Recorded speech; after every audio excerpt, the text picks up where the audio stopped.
I thought my life was predictable. Until one night, he walked in. His touch, his eyes, his secrets. He wasn't just a man. He was the storm that ruined me, and I never wanted it to end. Please don't forget to subscribe and comment. My name is Juliana Hart, and I never thought one night could change my life in ways I'm still trying to understand. It all started on a Friday evening when the city outside my apartment window seemed louder than usual, buzzing with life, while inside I felt like I was carrying a secret storm in my chest. My routine life had become too predictable. Wake up, go to work, come home, scroll on my phone until sleep claimed me. I didn't even recognize myself anymore. And then he showed up. His name was Damon Reed, a man I had known from a distance through a mutual friend. He wasn't the type I usually let too close, but something about him was impossible to ignore. Maybe it was the way he carried himself, confident but never arrogant, or the quiet intensity in his eyes that seemed to study everything around him, including me. I had seen him a handful of times before at gatherings, and each time, my chest tightened like he was the answer to a question I hadn't dared ask. That night, the air felt heavy, thick with possibility. My best friend, Lila, had dragged me to a rooftop party, promising it would wake me up from my boring sleepwalk of a life. I didn't want to go, but I did anyway, more out of guilt than excitement. The rooftop glowed under string lights, music pulsing through hidden speakers, and laughter echoing from corners. I was halfway through a drink when Damon walked in, and the moment I saw him, the whole atmosphere shifted. He wore a fitted dark shirt, sleeves rolled up, revealing forearms that looked both strong and gentle. His hair was slightly messy, like he had run a hand through it one too many times, and his jawline caught the glow of the lights in a way that made it hard to look anywhere else. People noticed him, but he didn't seem to notice anyone but me. When our eyes met across the crowd, it was like the noise faded and only that unspoken pull remained. I didn't even realize my lips had parted until he started walking toward me, slow, deliberate, like he had already decided the outcome of the night. My breath quickened, not because of fear, but because of anticipation I couldn't explain. By the time he reached me, my heart was pounding loud enough I thought he might hear it. "You look like you don't want to be here," he said, his voice low, smooth, carrying a hint of amusement. "I didn't," I admitted, surprising myself with my honesty. "But now, maybe I do." The corner of his mouth lifted into the smallest smile, but his eyes didn't leave mine. There was no small talk, no fake politeness. He leaned closer, the scent of cedar and something darker surrounding me. My pulse reacted to him like I had been waiting years for this exact nearness. The rest of the night blurred. We talked, but it wasn't about anything mundane. He asked me questions that dug under my skin, what I feared most, what I wanted but never admitted, the kind of questions no one had ever asked out loud. And somehow I told him. Words spilled out, secrets I hadn't shared with anyone. Instead of judging me, he looked at me like I was more interesting because of them. By midnight, most people were drunk or gone, and the rooftop felt quieter. Damon tilted his head, studying me like he was making a decision. "Do you trust me?" he asked, and the weight of his question felt heavier than it should have. I should have said no. I barely knew him. But everything in me whispered yes, so I nodded. We slipped away from the rooftop and out into the night, the city air cool against my skin. We walked without speaking, our shoulders brushing now and then, every touch sparking with something electric. When we reached the street, he led me toward his car, a sleek black sedan that matched him perfectly. Polished, strong, dangerous in its own way. The drive was quiet, but the silence wasn't empty. My thoughts raced faster than the car. Every time I looked at him, the glow from the dashboard lights traced the edge of his profile, and I couldn't look away. His hand rested on the steering wheel, veins visible, fingers tapping lightly as though he was restraining himself from reaching for me. When he finally pulled up in front of my apartment building, I thought that was it. But instead of saying goodnight, he turned off the engine and looked at me with that same unreadable intensity. "You're not ready to say goodbye," he said softly, not as a question but as a fact. I swallowed hard, heat rushing to my face. "No," I admitted. That was the moment the night truly changed. We went upstairs, my nerves and excitement tangled into one dizzying knot. The elevator ride felt too short, his presence overwhelming every inch of space. When the doors slid open, I fumbled with my keys, but his hand closed gently over mine, steadying me. That single touch unraveled me in ways I didn't think were possible. Inside my apartment, the city lights spilled through the window, casting shadows across the room. I didn't even have time to turn on a lamp before Damon closed the door behind us and stepped closer. My breath caught when his hand cupped the side of my face, his thumb brushing my cheek with a tenderness that contrasted the intensity in his eyes. "You feel this too, don't you?" he asked, his voice a whisper that carried more weight than a shout.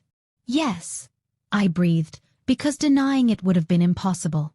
The next moments were a blur of heat and closeness, of every line I thought I wouldn't cross being erased without hesitation. He kissed me like he had been holding back for years, and I kissed him back with a hunger I didn't know I had. Every move was new, unpredictable, yet it felt like my body already knew him, like I had been waiting for his touch all my life. I should stop here for a moment, because what followed wasn't just physical. It was suspenseful, like being pulled into a storm you can't control but don't want to escape. Damon wasn't just a man touching me. He was unraveling me piece by piece, pulling secrets and desires out of me I hadn't admitted even to myself. Every second was charged with heat and mystery, every breath caught between fear and wanting more. And that's how the night unfolded. Two strangers who felt like anything but strangers, colliding in a way that was both terrifying and irresistible. The room felt alive with the heat of everything that had already happened between us, but also with the weight of everything unsaid. Damon leaned back against the wall, his chest rising and falling in that steady rhythm that told me he was trying to stay in control. I wasn't fooled. His control had been fraying since the moment our eyes first met. "I should leave," I whispered, though my voice didn't even convince me. His eyes, dark and fixed on me, burned with something close to hunger. "You don't want me to." I shook my head, admitting the truth without words. My body had already chosen, my pulse beating out the answer long before I could form it. When he crossed the room, there was no hesitation left in him. He cupped my face in both hands, tilting me back against the door, and his mouth found mine with a force that almost hurt, except it didn't. It felt like being pulled into a storm I'd secretly been waiting for. His kiss was hot, urgent, the kind that made my knees weak and my hands claw at his shirt as if I needed him closer than close. He pulled away just enough to look at me, his lips wet and parted.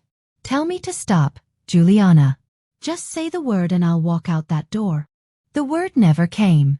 I dragged his mouth back to mine instead, and the way he groaned low in his chest told me everything. We were past the point of no return. Time blurred after that. The couch, the floor, the soft rug under my knees.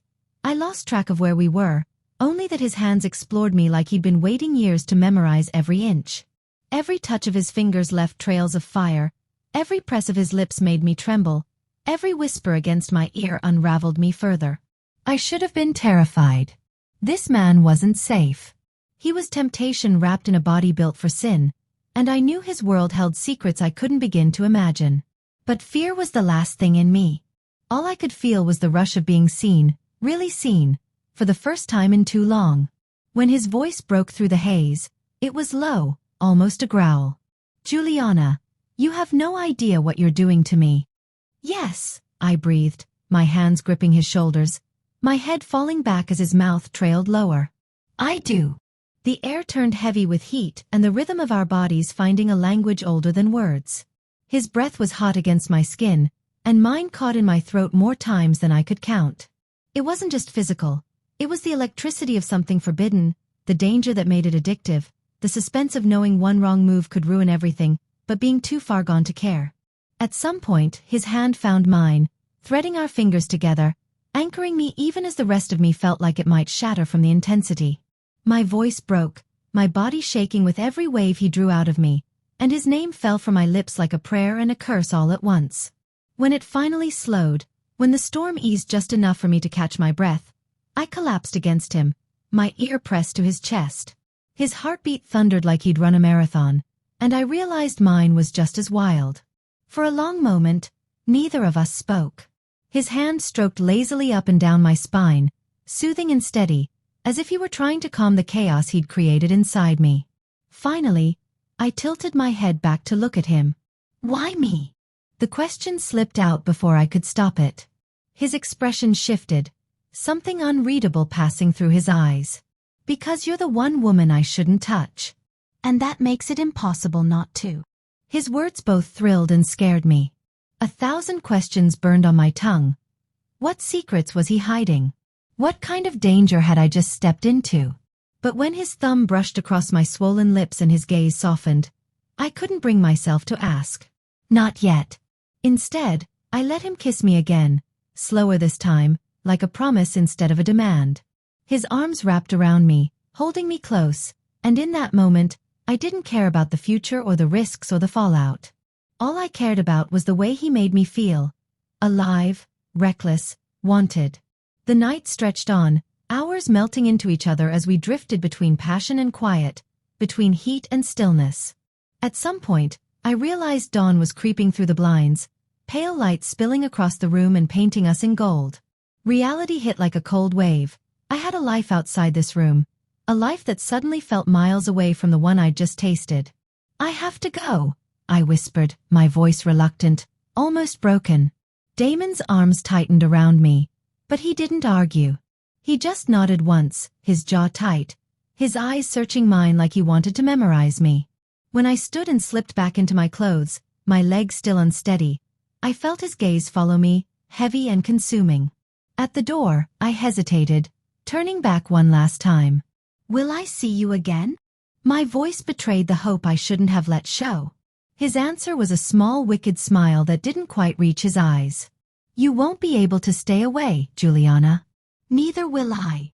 I left with my heart pounding, my lips still tasting of him, my body aching in ways I'd never admit. The morning air was cool against my flushed skin, but nothing could cool the fire he'd lit inside me. As I walked away, I knew my life had split in two. The woman I'd been before that night, and the woman I was now. And one truth burned hotter than all the rest.